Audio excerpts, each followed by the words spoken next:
Hello student, आज हम कार्बनिक यौगिकों का आज ये अध्ययन करने वाले हैं कि एक कोई छोटा कार्बन वाला कार्बनिक यौगिक, उसमें कार्बन की संख्या बढ़ करके बड़े कार्बनिक यौगिक में कैसे उसे बदलेंगे। तो हम कार्बनिक यौगिकों में जो श्रृंखला होती है उस श्रृंखला को पढ़ने वाले हैं। श्रृंखला मतलब श्रृंखला को बढ़ाने के लिए, श्रृंखला का बढ़ना और श्रृंखला को घटाना। देखिए, दो चीज़ें हम समझने वाले हैं। कार्बनिक यौगिक, जैसे मान लीजिए हमने यहाँ पर आपको ले लिया कि CH3OH, यहाँ पे मैंने ऐसे लिख दिया, मेथिल एल्कोहल है। देखिए, अब ये आपका कंपाउंड रखा हुआ है जिसमें कार्बन कितने हैं? एक कार्बन है, लेकिन हमको दो कार्बन वाला यौगिक चाहिए, जैसे कि CH3, CH2 और OH ऐसे। तो हमको दो कार्बन वाला यौगिक चाहिए। ये मेथिल एल्कोहल है, ये एथिल एल्कोहल है।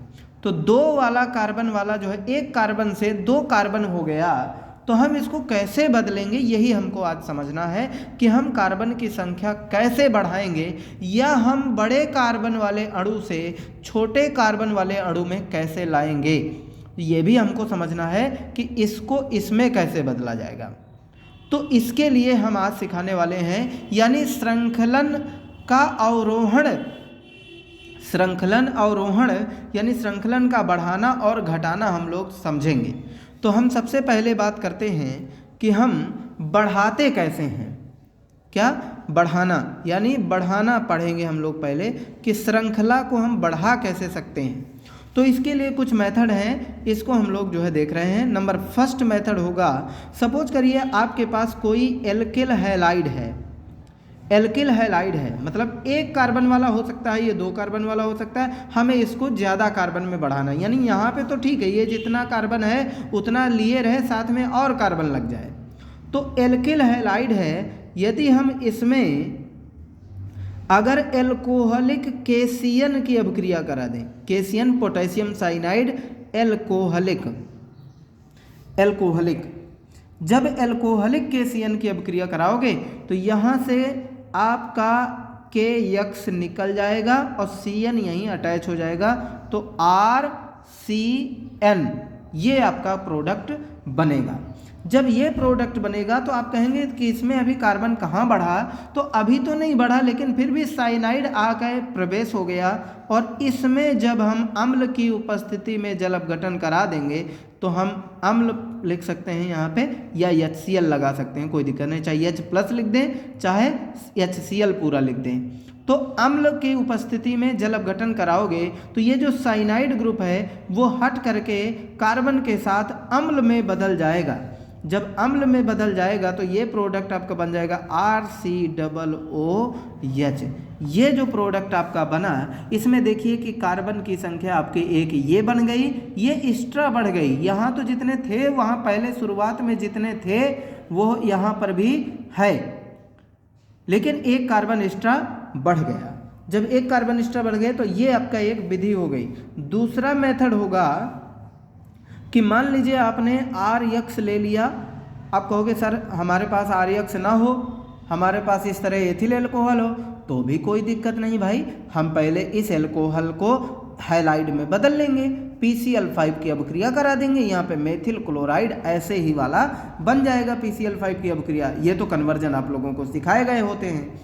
तो यहाँ पे एल्किल हैलाइड आ गया। अगर हम इसमें मैग्नीशियम धातु की अभिक्रिया करा दें तो देखिए एल्किल हैलाइड की अभिक्रिया मैग्नीशियम धातु से होती है, तो एल्किल मैग्नीशियम हैलाइड बन जाता है। ये मैग्नीशियम यहाँ बीच में आ जाएगा तो RMg और X बन जाएगा, जिसे हम एल्किल मैग्नीशियम हैलाइड या ग्रीन्यार अभिकर्मक बोलते हैं। क्या? ग्रिग्नार्ड अभिकर्मक, या तो हम इसे ग्रीन्यार अभिकर्मक बोलते हैं। ठीक है, तो ये आपका ग्रिग्नार्ड अभिकर्मक या ग्रीन्यार अभिकर्मक बन गया।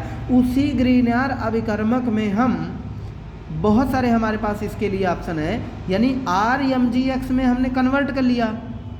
इस MgX में हम दो तरीके से हम इसके कार्बन श्रृंखला को बढ़ाएंगे।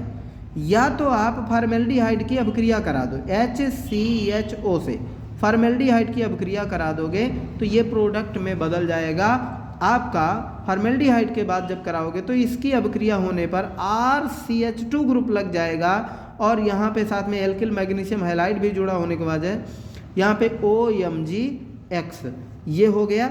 इस अभिक्रिया को आप जानते हैं कि अगर जल अपघटन इसका कराया जाता है H2O यानी लिख सकते हैं अम्ल के उपस्थिति में, तो ये आपका RCH2OH यानी एल्कोहल में बदल जाएगा। ये CH2 के साथ यहाँ पे जल के साथ अभिक्रिया कराओगे तो OH लग जाएगा, एल्कोहल बन जाएगा। और यही आप देखिए कि RCH2OH बन गया, यानी एक जो एल्किल समूह था इसके साथ ये CH2 लग गया, यही कार्बन बढ़ गया। तो इस तरीके से आप कार्बन बढ़ाते हैं। लेकिन दूसरा इसका मेथड ये भी है कि आप इसमें CO2 की अभिक्रिया करा दो, आपको बताई गई होंगी। CO2 की अभिक्रिया कराओगे तो भी आपका प्रोडक्ट बनता है RCO और फिर यहाँ पे OMgX। इसमें फिर से वही जल अपघटन कराओगे, जल अपघटन कराने के बाद आपको प्रोडक्ट मिलेगा RCOOH, अम्ल बन जाएगा। ये प्रोडक्ट आपको मिल जाएगा। तो इस तरीके से देखिए कार्बन की संख्या यहाँ पर भी एक कार्बन एक्स्ट्रा आ गया है। इससे आप इसका आप चयन करा दें तो एथिल अल्कोहल भी बन जाएगा। ये आपके ऊपर है कि आप कितना कन्वर्जन सीखे हैं। तो ये दो मेथड थे। इसके अलावा जो है अब हम बात करते हैं एक और ऐसा मेथड है जिसके द्वारा हम जस्ट डबल कर सकते हैं। जी हाँ, तीसरा मेथड हो जाएगा जिसमें RX को ही हम लेंगे, लेकिन यहाँ पे हम सोडियम धातु लेंगे। सोडियम धातु ले लेंगे शुष्क ईथर की प्रेजेंस में, ईथर की प्रेजेंस में, शुष्क ईथर की प्रेजेंस में आप लेंगे और अभिक्रिया में आप NaX निकल जाता है और R और सिंगल बंद R, ऐसा प्रोडक्ट आपको मिल जाता है। यानी डबल हो गए कार्बन, जितना यहाँ कार्बन थे उतने डबल। जैसे आपको एग्जांपल भी दिखा देता हूँ। एग्जांपल में जैसे कि हमने मान लीजिए CH3Cl मेथिल क्लोराइड एक कार्बन वाला लिया है, इसके दो अणु हमको लेने पड़ते हैं और यहाँ पे 2 ठो सोडियम ले लेना है, या यहाँ पे ऐसे अलग अलग लिख दो, कोई दिक्कत वाली बात। शुष्क ईथर की प्रेजेंस है। ये देखिए NaCl बन जाएगा और NaCl यहाँ से बन जाएगा और ये आपका प्रोडक्ट CH3 और ये नीचे CH3 बचा, इसकी भी एक वैलेंसी खाली हो गई, एक वैलेंसी इसकी भी खाली हो गई। ऐसे लगा दोगे तो ये आपका एथेन बन गया, यानी मेथेन वाला एथेन बन गया। एक कार्बन जो है डायरेक्ट बढ़ गया। बस ये है फ़र्क कि इसमें अगर 2 कार्बन वाला यौगिक होता है तो इसमें सीधे 4 कार्बन वाला यौगिक बनता है, डबल हो जाते हैं जस्ट। लेकिन अगर एक एक कार्बन बढ़ाना हो तो आप ये एल्किल हैलाइड में KCN की अभिक्रिया कराने के बाद जल अपघटन करा दें। आप RMgX की अभिक्रिया बना लें, ग्रिग्नार्ड अभिकर्मक बना लें, फिर CO2 की अभिक्रिया करा दें। CO2 की अभिक्रिया कराने से ये आपको जो प्रोडक्ट मिल करके अम्ल में कन्वर्ट हो जाएगा, या एल्कोहल में आप बदल सकते हैं। इस तरह से जो भी आप करना चाहें उस तरह से हो जाता है। तो ये आपका जो मेथड था ये अभिक्रियाओं को जो है बढ़ाने का था कि कार्बन श्रृंखला कैसे बढ़ाएं। अब श्रृंखला घटाने की बात करें, श्रृंखला जो है घटाना। अब श्रृंखला घटाने के लिए हम लोग क्या करेंगे, हैं 2-3 मेथड, इसको आप देख लीजिए अच्छे से। 2 ही मेथड आपको बता देता हूँ।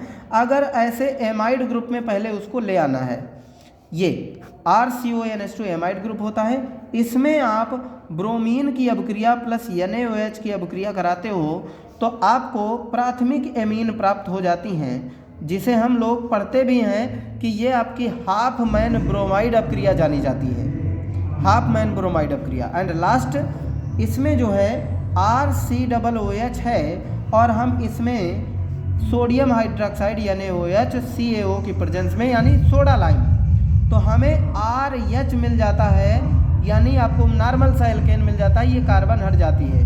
तो इस कंडीशन में आपको जो है श्रृंखलन कम हो जाता है, एक कार्बन लगातार हर में कम हो गया है। तो ठीक है, इस तरीके से आप जो है प्रैक्टिस करिए, कम आपको हो जाएंगे। ठीक है, थैंक यू।